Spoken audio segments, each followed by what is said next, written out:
무기를 사고 파는 일은 단순히 무기 거래에서 끝나는 일이 아님을 잘 알고 있습니다. 안보와 국제 정세에 막대한 영향을 끼치는 일이기도 하죠. 일례로 사우디아라비아는 미국과 관계가 급격히 악화되자 중국과 손을 잡으려 했었습니다. 기회는 이때다 싶은 중국도 사우디아라비아를 친중 진영으로 끌어들이고자 적극적으로 구애하기도 했었는데요. 지난해 리야드에서 열린 방산 전시회에서 사우디아라비아는 중국제 스텔스 전투기 FC-31 거래와 관련해 진지하게 논의가 있었다고 밝혀지기도 했습니다. 도널드 전 미국 대통령이 FC-31을 두고 중국이 F-35 기술을 훔쳐 만들었다고 맹비난을 했던 전투기였습니다. 당초에 F-35 공동개발 파트너였던 튀르키예가 러시아제 S-400을 샀다는 이유로 퇴출된 사건을 보면 알 수 있습니다.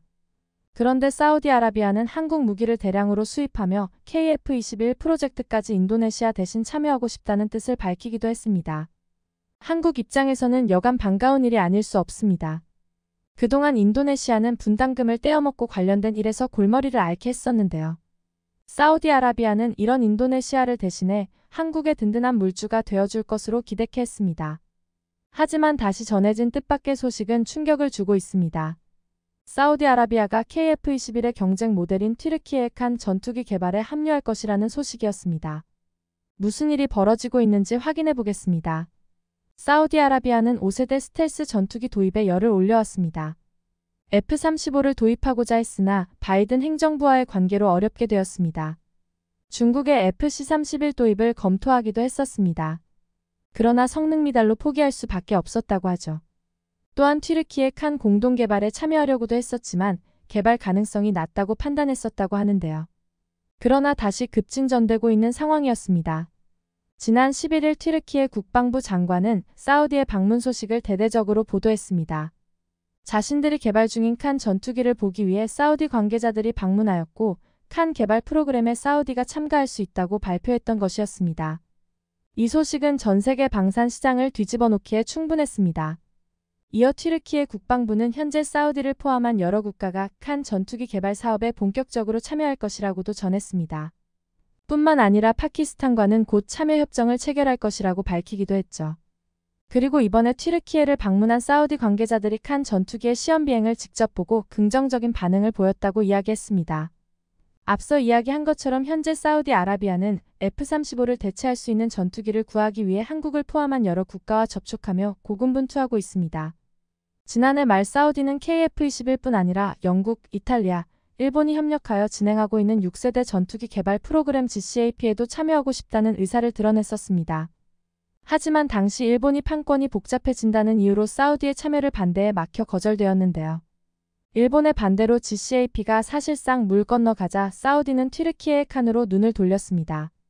기존 후보인 KF-21의 개발이 순조롭게 진행되고 있지만 만약을 위해 선택지를 늘리기 위해 튀르키예와 접촉한 것으로 파악되고 있습니다.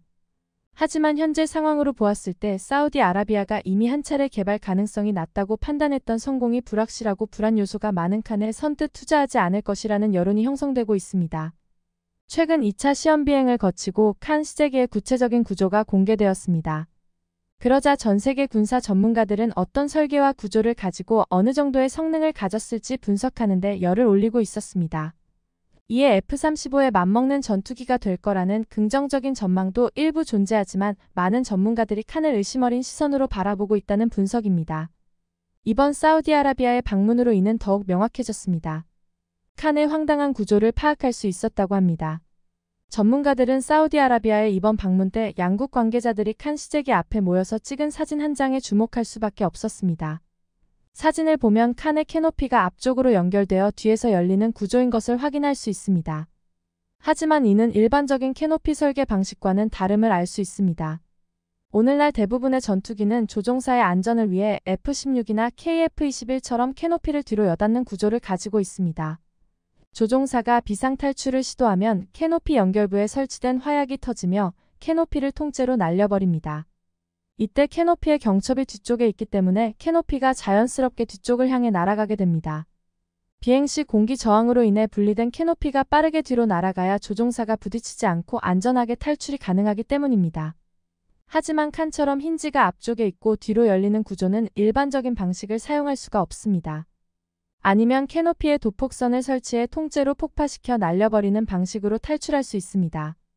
그런데 미국의 스텔스기 F-35는 이런 칸과 똑같은 탈출 방식을 가지고 있습니다.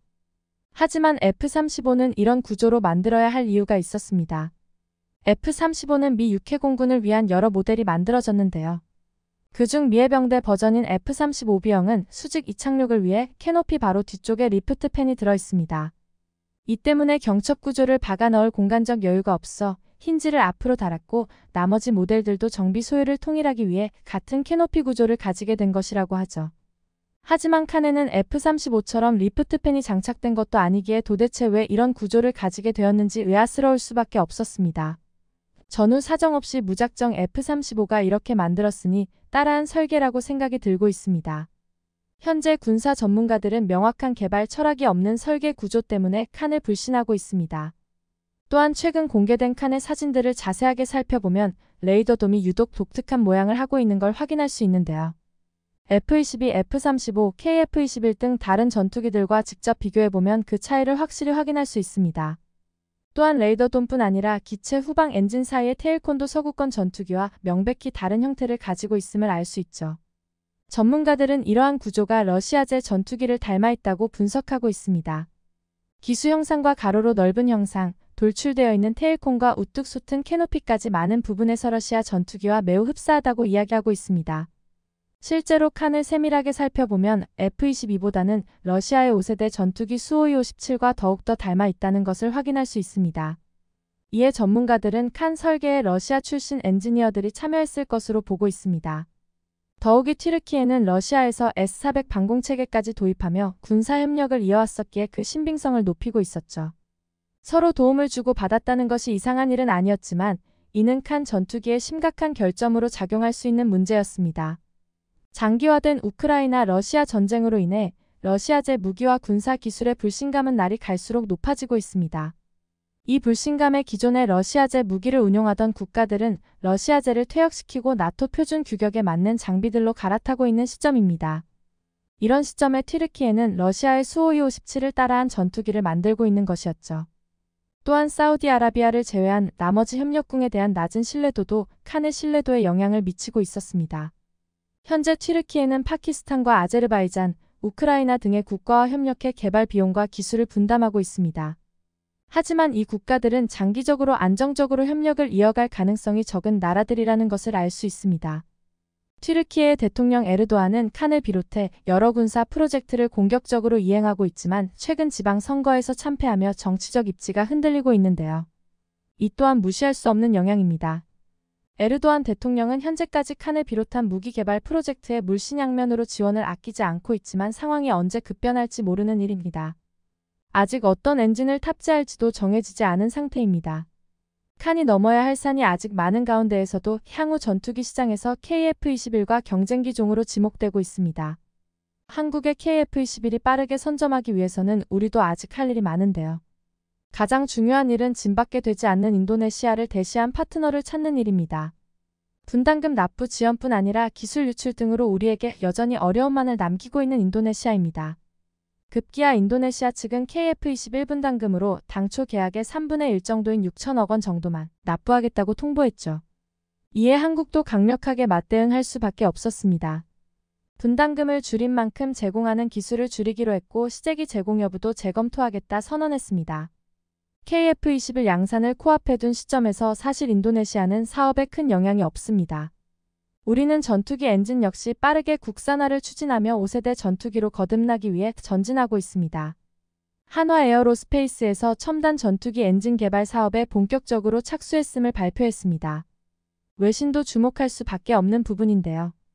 파이낸셜 타임즈는 한국 최대 방산기업인 한화 에어로스페이스가 정부와 함께 전투기 개발에 나섰다고 전했습니다. 이어 이는 한국 방산업계의 밸류체인을 한층 끌어올리는 것과 동시에 자주 국방력을 높이기 위한 행보라고 평했습니다.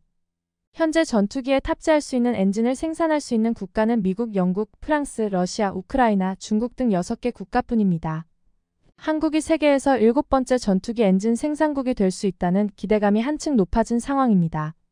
이에 새로운 개발 파트너의 중요성은 더욱 커지고 있는 시점입니다. 인도네시아를 대신해 그 자리를 채우고 싶은 국가들은 여럿 있는 것으로 알려져 있는데요. 폴란드, 사우디아라비아, UAE, 태국 등 여러 국가가 KF-21 구매 및 사업 참여를 논의 중에 있다고 전해지고 있습니다. 이 중 가장 적극적으로 전투기 도입에 관심을 표명하고 있는 사우디가 막대한 자본금을 바탕으로 협력국이 된다면 이보다 더 든든할 수 없을 것 같습니다.